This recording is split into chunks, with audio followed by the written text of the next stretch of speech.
Assalamu alaikum wa rahmatullah. Another video with Mr. Wael Abdurrahman. Kindly, before we start, like, subscribe, share, comment, and turn on notifications. Let's start. Okay, so today we have December 2020. الامتحان المحذوف من الموقع بتاع ال EST. النهارده هناخد part 2. احنا كنا عملنا part 1، اخدنا اول 2 passages في part 1. لو ما كنتش شفتهم لو سمحت روح شوفهم، استفيد من الامتحان. ف today we will continue part 2 من passage 3 مع بعض. Okay. Okay. Question number 23.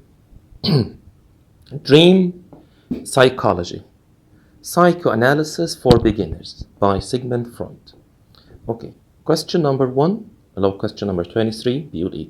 Which choice most effectively combines the sentences at the underlined portion. هو حقيقة سؤال combine، يعني عندي two sentences would like to combine them into one sentence، يعني بشوف the shortest way to say the two ideas. ولكن هو حقيقة هنا ما عملش كده، هو عملها بطريقة غريبة شوية، ولكن ممكن نتعود بقى على الأسلوب ده. هو بيقول هنا ايه؟ In the foregoing exposition. كلمة foregoing يعني ال preceding، exposition ال explanation، يعني في الشرح اللي أنا قلته قبل كده.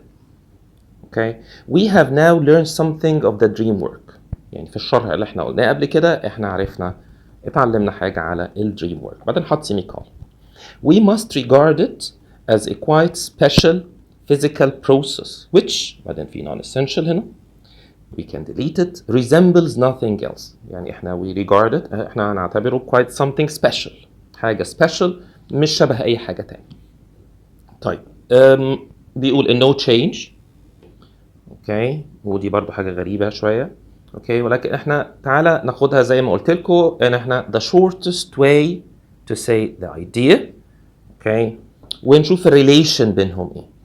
طيب في B dream work. In the foregoing exposition we have now learned something of the dream work, comma, and to add we must regard it as a quite special physical process. طيب and to add on، يعني احنا لازم نحط to add on ولا تحس ان هي wordy، يعني هو زود كلام زياده ملوش لازمه. so it's not B. طيب في C حط هنا in as much as، وحقيقه in as much as هي ما بتتكتبش كده، هي one word، يعني هي بتتكتب in as much. in as much دي كلمه واحده مش 3 words، فدي يعني ما اعرفش هو كتبها كده ليه. in as much as وده expression معناه because of the fact that، معناها كده because of the fact that، because of the fact that، يعني because، خلينا نقول because. اوكي، طريقة اللي احنا نقول فيها because. طيب هل ممكن احط because هنا؟ هل في هنا cause و effect في الموضوع؟ لا، يعني اقراها تلاقي ملهاش معنى. يعني in the foregoing exposition we have now learned something of the dream work because of the fact that we must regard it، مش because. هو two ideas مالهمش cause و effect، ف it is not C. طب في دي عامل ايه؟ حاطط although. هو actually هو سؤال transition، يعني ممكن ناخده على انه هو transition. هل هنا في contrast ما بين التو sentences؟ برضه ما فيش contrast. although معناها ايه؟ بالرغم من، يعني هو احنا في ال foregoing exposition في الشرح اللي احنا قلناه we learn something about dream work. بالرغم من we must regard it as quite special، مفيش contrast. فهي ال A ال no change. فهي مشكلة السؤال هنا في تركيبته نفسها، فكرة الكومباين. ولكن يعني خدها بالطريقة دي، read the two sentences وشوف the shortest way to say the sentence و keep the relation. حافظ على الريليشن، هو في contrast بينهم، في adding زي مثلا and to add it's wordy. هل في cause و effect فحط because ولا مفيش حاجة خالص فنختار no change. اوكي 24. طيب أنا عندي هنا it is أو it has أو it's أو there. طب نقرا بيقول إيه؟ to the. okay to the dream work has been transferred that bewilderment which it's a product. بعدين عمل non-essential اللي هو مين ال non-essential؟ it's a product اللي هو مين؟ the dream has aroused in us. طبعا it's دي مفيش حاجة اسمها كده، that's not English. it is product أنا محتاج هنا possession البرودكت بتاعتها، البرودكت بتاعت البيويلدرمنت. يعني ايه bewilderment؟ like puzzled، حيرة. فنتاج الحيرة فانت you need a possession، مش هيقول it is ولا it has، فهي it's يا there. طب هو بيتكلم على ايه؟ يعني actually يعني بيتكلم على dream work، بيتكلم على bewilderment. البيويلدرمنت ده ايه؟ ده singular. so it's product، البرودكت بتاعها. اوكي نمبر 25 بيقول ايه برضو؟ تعالى نقرا من البداية. اوكي طبعا in truth من بدايتها. in truth come the dream work is only the first recognition of a group of physical processes to which must be referred the origin of hysterical symptoms, the ideas of morbid dread, obsessive and illusion. ملاحظين هنا بيعمل ايه؟ بيعمل listing. اوكي هو هيشوف الاوريجن بتاع ايه؟ الهيستيريكال سيمبتومز. اوكي يبقى ده اول حاجه في الليست. طيب come the ideas of morbid dread. كلمه morbid dread اللي هو الخوف، الهوس، الخوف، ان انت الناس اللي بتخاف من اي حاجه. come اوكي obsessive. طب هل obsessive ده هو ملاحظين ايه؟ symptoms. احنا ما بنيجي نعمل listing لازم يبقى the same grammatical structures. يعني ايه grammatical structure؟ يعني حضرتك بتعمل nouns، بتعمل adjectives زي he is tall, comma, clever, comma, and مثلا handsome. أو nouns دول symptoms. طب symptoms ده إيه؟ hysterical symptoms. يبقى symptoms دي إيه؟ ده noun. morbid dread خوف noun. طب obsessive that's an adjective. ده كده adjective. comma and illusion ده noun. يبقى انت عملت noun adjective noun. هقدر اقول ان this list is not parallel. list دي مش parallel، يبقى it is not A. اوكي طيب dreadness obsessive and illusion نفس المشكله. illusion و obsessive. اوكي وبرضو عامل لي obsessive لا. طيب dread obsession this is the noun. هتلاقي ION عادة this is ايه؟ ده بيبقى nouns. obsession illusion كل ده بيبقى noun. اوكي بس there is no comma here. في comma and ناقصة الكوما and so it is not C. طيب dread obsession يبقى dread obsession و illusion noun وحاطط الكوما and so it is D. اوكي طيب in number 26 بيقول ايه؟ The writer wants to express a feature specific to the dream work which is choice best accomplishes this goal. ده الجول question اللي احنا قلنا عليه. ايه الجول question؟ انت عايز حاجة peculiar، حاجة specific to the dream work. عايز حاجة خاصة بالدريم work، زي ما يكون عايز حاجة خاصة بالويب سايت دي est made easy او est made easy الويب سايت بتاعنا. انا عايز حاجة تكون specific، يبقى اقول this video is specific to estimate easy أو EST made easy. is specific. عايز حاجة خاصة للدريم work بس كده. فأنا عايز حاجة تديني this specific feature. Okay in A بيقول إيه؟ The regard for appearance remains on the other hand ده كده non-essential. The regard for appearance remains peculiar to dream work. يعني إيه peculiar؟ يعني special، حاجة خاصة. This video is peculiar to estimate easy. يعني ايه peculiar؟ مش هتلاقيه غير في estimate easy أو est made easy بس كده. يبقى this the regard for appearance دي الفيتشر بتاعته اللي هو عايزها. remains regard for appearance هو peculiar، مش موجود غير في peculiar، حاجة خاصة بالدريم work، حاجة specific للدريم work. It could be A يعني question mark. طيب appearance on the other hand an essential is often found in dream work. هل كده الappearance موجود في الدريم work الappearance؟ طب is it peculiar؟ ما قالش peculiar، هو قال ان هي feature. appearance دي feature. often found sometimes it is found in dream work. This is not peculiar. طيب our specific feature. When looking closely at the dream work, appearance plays the role of one shared feature. Again one shared feature, so it is shared between the dream work وحاجة تانية, so it is not peculiar. ممكن تلاقيه في أماكن تانية. It's not peculiar. Shared مش معناها peculiar. Though appearance appears elsewhere It remains an important feature in dream work. طب هو اتكلم على appearance. It appears elsewhere. يعني elsewhere ممكن تلاقي في حتة تانية. So it is not. وقال إنها important. ولكن you can find it elsewhere. You can find it in other places. يبقى it is not peculiar. يبقى الوحيدة اللي قالت لي peculiar أو specific feature مين؟ It's A. اوكي حاول تفكر بالطريقة دي.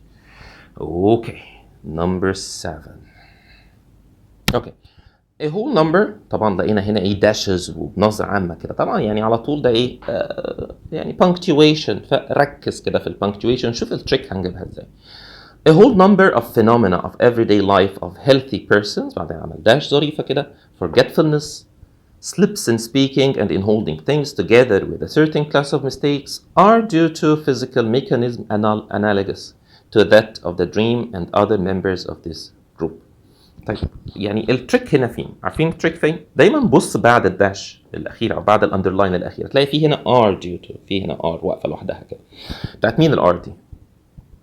اوكي بتاعت مين؟ ار due to فكر كده ها بيقول ايه؟ a whole number a whole number يبقى a whole number subject a whole number بعدين preposition phrases بقى of phenomena of everyday life of healthy persons كل دي prepositional phrases كل دي prepositional phrases بعدين عمل ايه؟ حط ايه؟ حط داش يبقى ده non essential يبقى السؤال ده سؤال non essential. طب احنا كنا ازاي بنعمل non essential؟ we set off the non essential with similar punctuation marks. طب انت في ايه بدأتها بداش ونهيتها بكوما يبقى simply احنا بنبص على مين؟ بص B dash dash في C فتح بداش and he didn't open it he didn't close it ما قفلهاش اصلا. طيب هنا عمل ايه؟ فتح بكوما وقفل بداش فهي اكيد it is not الكلام ده كله فسيمبلي it's B. فكر بالطريقه دي تلاقي الموضوع سهل. اوكي طيب the next one. Okay 28. The writer suggests that a complete investigation of the subject has shown specific results. Which choice best reveals that meaning? Again, goal question. ده الجول question. طب ايه الهدف اللي هو عايزه؟ ايه الهدف اللي حاطه؟ عايز يقول ايه؟ A complete investigation of the subject. يعني ايه complete؟ يعني حضرتك بتدرس الموضوع عايز تقول انت درست الموضوع ده قوي. عملت دراسة بكل النواحي. اقولها ايه؟ ازاي تتقال دي بقى؟ complete investigation of the subject. فقال ايه؟ a thorough investigation. اوكي underline يعني ايه thorough؟ deep حاجة عميقة يعني investigation قوي جدا thorough deep investigation خدت الموضوع من قلبه ومن جوه. underlying يعني hidden satisfactory like acceptable ولا excellent investigation of the subject shows that the essential condition of displacement is purely psychological. طبعا هقول ايه الانفستيجيشن عشان يبقى complete investigation اكيد مش hidden investigation اكيد مش acceptable investigation ولا excellent. يبقى مين ال complete investigation مين ال deep investigation يبقى thorough investigation. زي ما تقول لك ايه thorough عايز تقول تفكير عميق thorough thinking انت بتفكر قوي تفكير عميق. يعني ايه تفكير عميق؟ يعني تفكير بتاخد كل حاجة في الموضوع تاخد ال complete all the points اللي في الموضوع. اوكي next 29. بنظرة كده على على ال choices ال find will find founded found طبعا subject verb agreement و tense. نشوف tense فين. I had يبقى نقرا السنتين I had to break off the relations of my dream thoughts in the analysis of my dream because I find this is present ولا will find this is future ولا founded. خد بالك كلمة founded ده الباست من found مش found اللي هو في verb اسمه found يعني انت بتأسس حاجة يعني this website was founded by Mr. Whale. اوكي أسسها عملها. اوكي و found this is the past from find the past. طيب احنا بنتكلم I had يبقى this is past يبقى we don't need present اكيد هتبقى دي found. دي طريقة تفكيرك. Okay, next one. Okay, for number 30 بيقول ايه؟ I should hit upon dream thought. كلمة hit upon يعني study. hit upon. I should hit upon أو study dream thoughts which call for secrecy. طيب وبعدين I should upon secrecy hit upon dream thoughts. طيب هو هنا بيلعب بإيه؟ بيلعب which call، بيلعب upon. طب هو عايز يقول إيه؟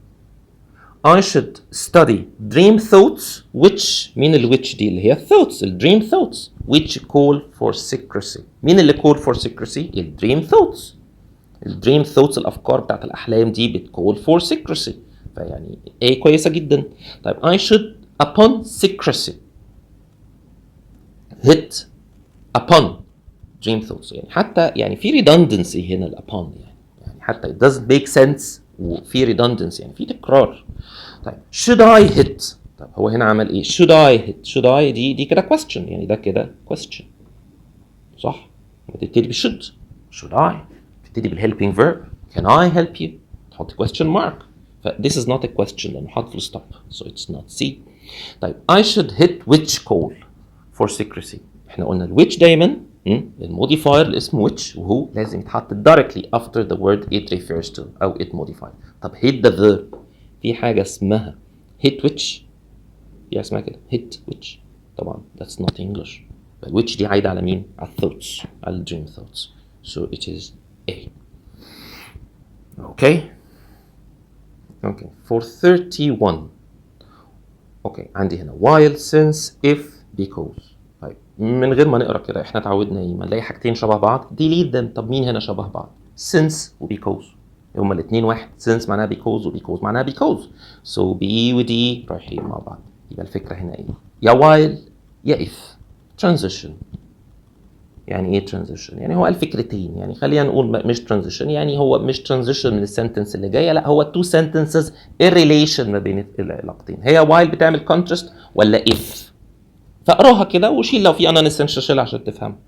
طيب while دي بتعمل contrast. Okay. However هنشيلها دي non-essential. While I continue the analysis for myself. That while I continue the analysis by myself. يعني ايه for myself؟ يعني انا هعمل الاناليسيس ده بنفسي. اوكي وبعدين في نون اسينشال كبير قوي كده ممكن حضرتك تشيله على طول على طول. يبقى while I continue the analysis for myself I arrive finally at ideas which surprise me. طب في contrast؟ لا. يبقى if I continue this analysis، لو كملت الدراسة دي بنفسي أنا إيه؟ أنا توصلت. I arrive finally at ideas which surprise me. فهنا it's not while. if I arrive. حاول برضو تحلها بالطريقة دي. اوكي طيب في 32 بيقول ايه؟ The writer wants to emphasize two main points with italics. احنا اتفقنا قبل كده الايتاليكس بيعمل ايه؟ emphasis. This is the voice of the writer. ده الفويس بتاعه. يعني ايه؟ يعني انا السبيكر فما عاوز اعمل emphasis للورد يعني عليت صوتي.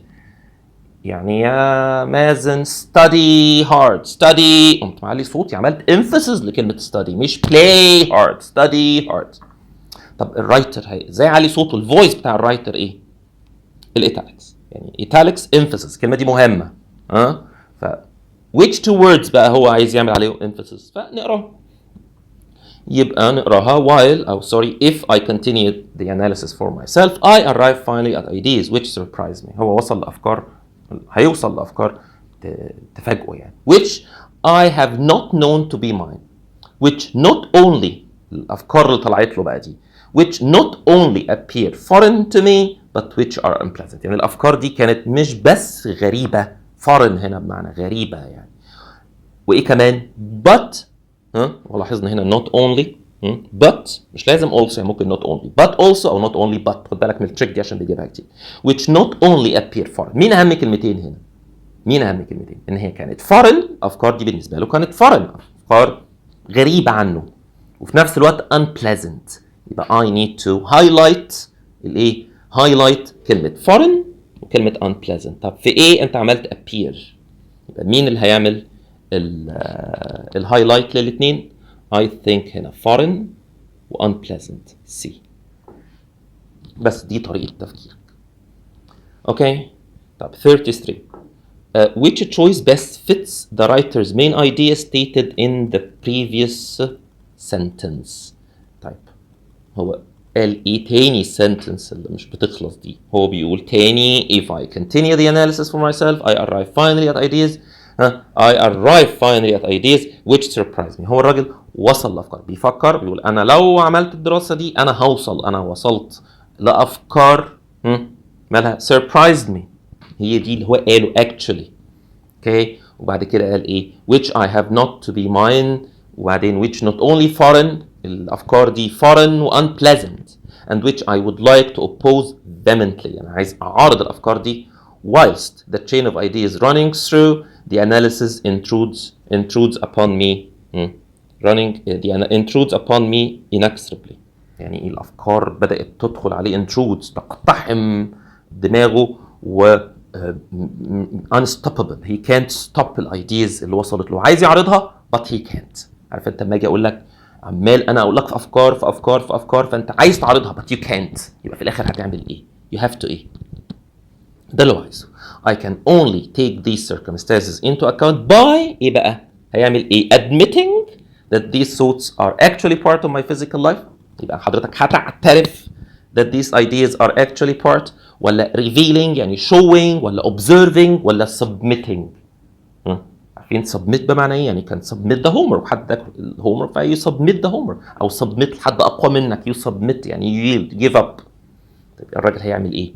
الافكار اللي هي he can't stop these that intrudes upon him and it intrudes upon me inexorably.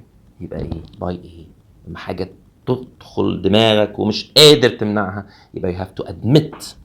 by admitting خلاص هيعترف that these thoughts are actually part of my physical blah blah blah. بس كده. اوكي طيب the next passage. Okay, the last passage. The elements of geology. طيب rocks exposed to the direct rays of the sun became ولا become was became had became strongly heated by day and expand. طبعا واضح جدا ان ده tense، هو عايز التنس بتاع السنتنس. احنا فين؟ طيب هو الراجل كتر خيره كتب لنا كلام غريب شويه هنا اللي هو was became. في حاجه اسمها was became؟ مفيش حاجه اسمها was became. okay it's not said. had became مفيش had became. امال ايه؟ had become يعني have و has و had دي جرام الفيرب فين؟ في الباست participle.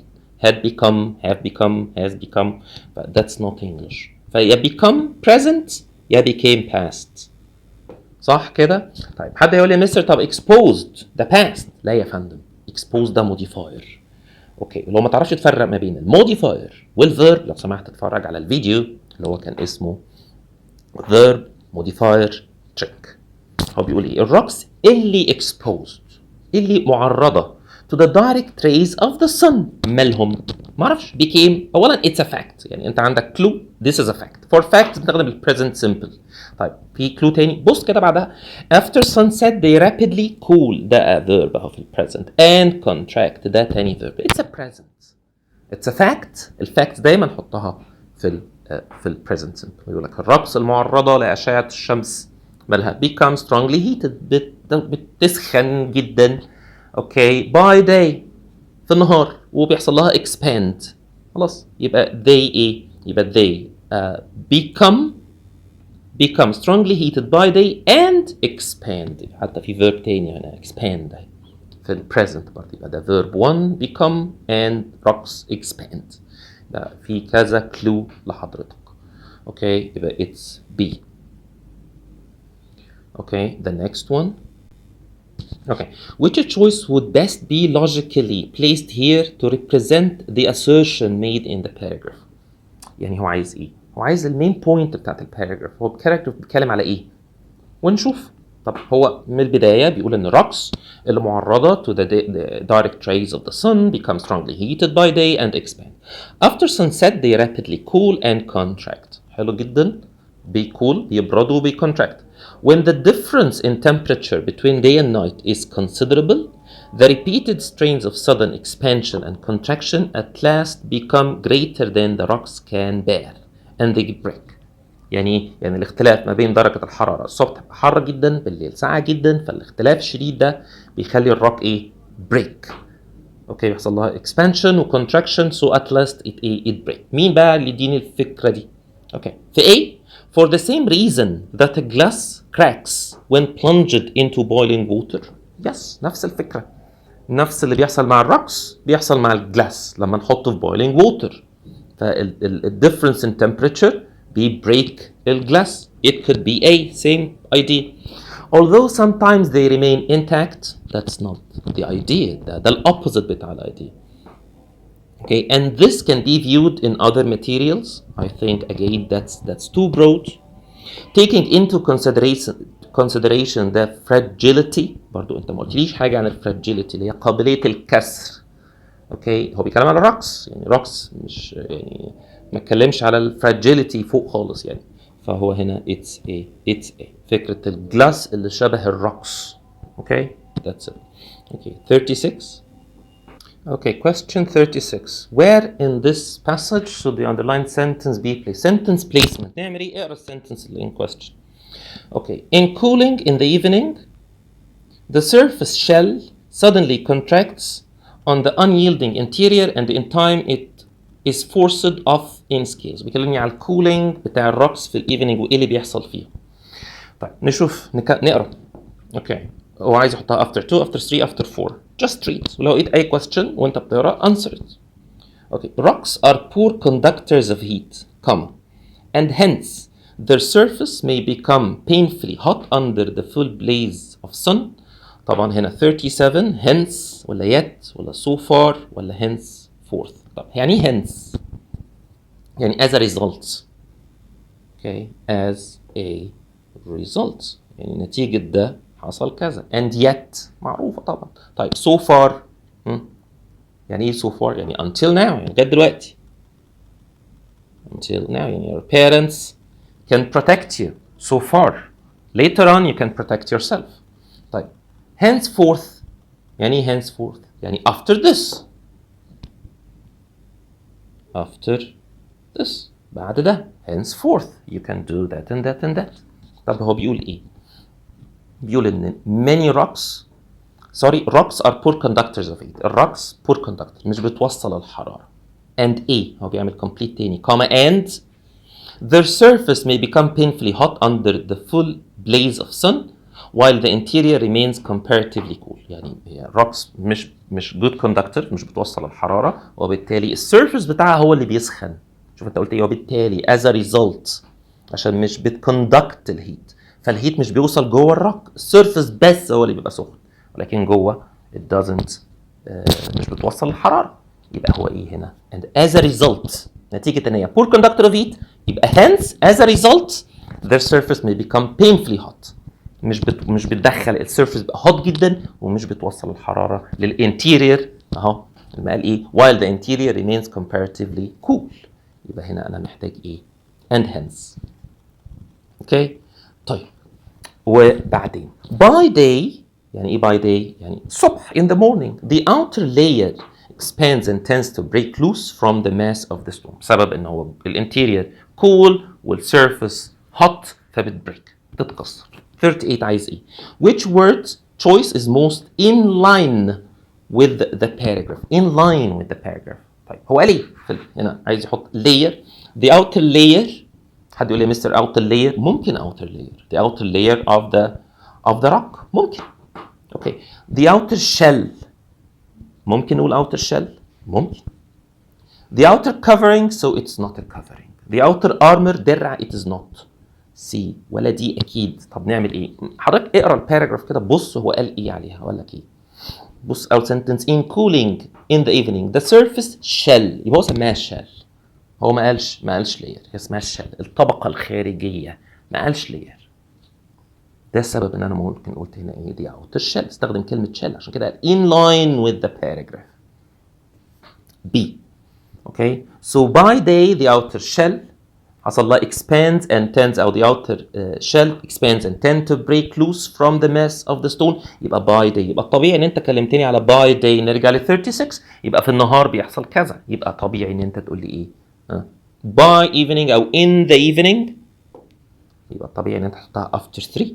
يبقى by day حصل كذا in the evening حصل كذا. يبقى 36 هتبقى ايه after sentence 3. كانت سهلة جدا يعني. اوكي Next one. Okay, for number 39. Many rocks, okay, such as granite, طبعا ده non-essential على طول. Many rocks are made in grains of various minerals which differ in color and their capacity to absorb heat. Okay, and which therefore contract and expand different ratios. طيب rocks عايز يقول لك ان الرocks بتتكون من grains of various minerals. طب made in في حاجه اسمها made in grains ولا made in Egypt مثلا. So it is made in Egypt. It's not. طيب made with يعني made with احنا ممكن نتكلم على ingredients ولكن often with food. يعني often with food. The ingredients of food or drink. Okay, so the cake is made with blah blah and blah. طيب made up of ingredients تتكون من يبقى made up of. هو هنا مش بيتكلم على الفود فاكيد مش بي. طب made up of. طب under made مفيش حاجه اسمها under made. So made up of ايه بقى؟ تتكون من ايه؟ made up of حط الانجريدينتس grains come in grains of various minerals. بس كده. This is 39. Okay, in 40. Okay, in heating and cooling, these grains crowd against their neighbor and tear loose from them so that finally the rock disintegrates into sand.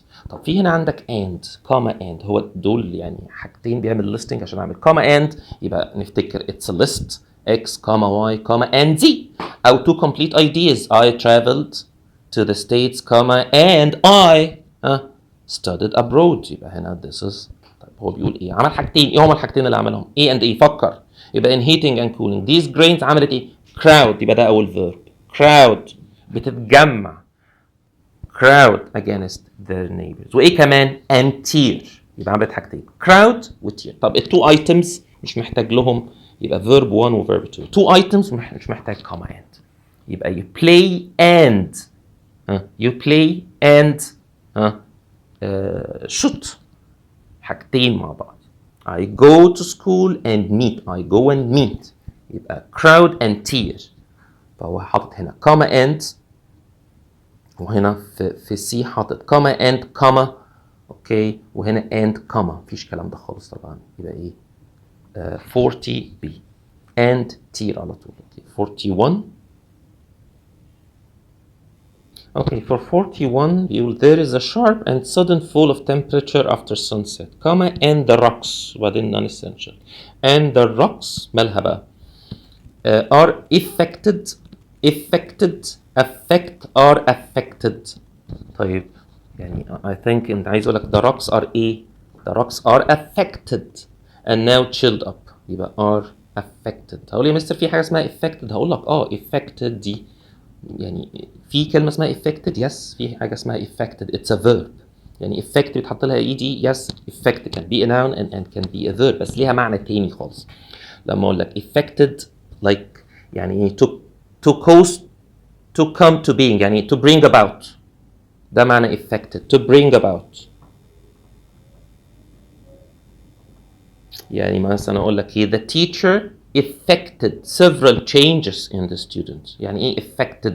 يعني طلع bring about several طلع منهم bring about ده affected. بس طبعا هو هنا ايه the rocks are affected. it اتأثرت. اوكي طيب 42. Okay, number 42, each choice offers the most accurate interpretation of the data in the charts. طيب تعالى كده ناخد التشويسز بتاعتنا او تعالى ناخد التشويس ونروح نشوف ايه بيقول ايه هنا. اوكي concept map rock cycle. دي الروك سايكل عمليه ازاي الروك السايكل بتاعت الروكس. طيب البروسيسز cementation and compaction, cooling and crystallization, weathering and erosion, heat and pressure, melting. طب تعالى نقرا تشويس A بيقول ايه. Okay, in the cooling and crystallization process. طب انا عندي هنا كام process اهو. هو قايل اهي ادي cooling and crystallization اللي هي number 5. في weathering and erosion. في ايه تاني؟ في weathering and erosion. طيب نشوف وفي melting وفي weathering and erosion number 1. طيب تعال نشوف cooling و crystallization. يبقى in the cooling and crystallization process ايه اللي حصل؟ magma undergoes a physical process. فين الماجما؟ ادي الماجما اهي. Okay, a physical process that ends in igneous rock. يبقى الماجما حصل لها cooling and crystallization وصلت بقت igneous rock. يبقى عندي حاجه اسمها ماجما حصل لها cooling، بردت، اتجمعت، عملت crystallization، وصلتني للايه؟ للنوع من الروكس اللي هو اسمه igneous rocks. يعني انا شايف ان choice A واضح، يعني we don't need ان احنا to read the other choices لان هي كانت واضحه جدا يعني. اوكي. 43. Okay, 42. Which choice offers the most accurate? Sorry, 43. Which choice best concludes this paragraph and transition to the topic of the next paragraph. قلنا transition يعني حضرتك عايز sentence فيها فكرة من الباراجراف اللي فات وفكرة للباراجراف اللي جاي، بتحضرني للباراجراف اللي جاي. طب واحنا we already read the paragraph before. طب تعالى كده نقرا التشويسز بتاعته بيقول ايه؟ This could result in many disadvantages in future vegetation. ماشي future vegetation. Okay, the soil needs to be then properly examined. The effect on the rocks is highly substantial. Substantial يعني كبير جدا، ضخم جدا. The exchange in temperature and its effects on the rocks therefore depends on the area. Okay. اختلاف temperature, the exchange in temperature and its effect، تأثير التمبريتشر على الروك بيديبند على الاريا. طب نشوف كده شوية بيقول ايه في الباراجراف لا. In the Sahara Desert, the thermometer has been known to fall 131 degrees Fahrenheit within few hours. Okay. In the light air of يبقى انت كلمتني على السهارا. The thermometer has been known to fall 131 degrees Fahrenheit within hours. In the light air of Pamir Plateau. مكان تاني اسمه Pamir Plateau. Okay, in Central Asia, a rise of 60 degrees Fahrenheit has been recorded. blah blah blah blah blah. طيب اللي وراها Texas. There. فانت عمال تكلمني على أماكن. كل مكان درجة حرارته كذا وبيحصل فيه كذا. يبقى it's about vegetation? No. Is it about the soil? No. Is it about the effect on the rock? C? No. So it's about what? D. The exchange in temperature and its effect depends on the area. بيعتمد على المنطقة. بدأت تقولي المناطق بقى. في سهارا ديزرت بيحصل كذا، في بامير بلاتو، في تكساس، بلا بلا بلا بلا بلا. اوكي. I think ايه يعني كانت obvious وواضحة قوي. اوكي. 44. Desert pebbles like rock صغيرة كده. Is weakened are weakened. طبعا pebbles ده subject verb agreement واضح جدا. Pebbles this is plural. This is singular واضحة قوي. It's not A. Weakens again this is singular أكيد مش B. يبقى weakened ده modifier. Are weakened ده verb. فأنت desert pebbles مالها are weakened. يعني آخر سؤال ده كان هدية طبعا منهم. Are weakened by long exposure to heat. اوكي بلا بلا بلا اند بلا. اوكي وكده نبقى خلصنا ان شاء الله التست ده وبس كده. طبعا thank you so much. و if you find this مش عايز افكرك يعني if you find this video beneficial يعني please subscribe و like turn on notifications عشان يوصلك كل جديد ان شاء الله. Thank you so much. Have a nice day. السلام عليكم ورحمة الله.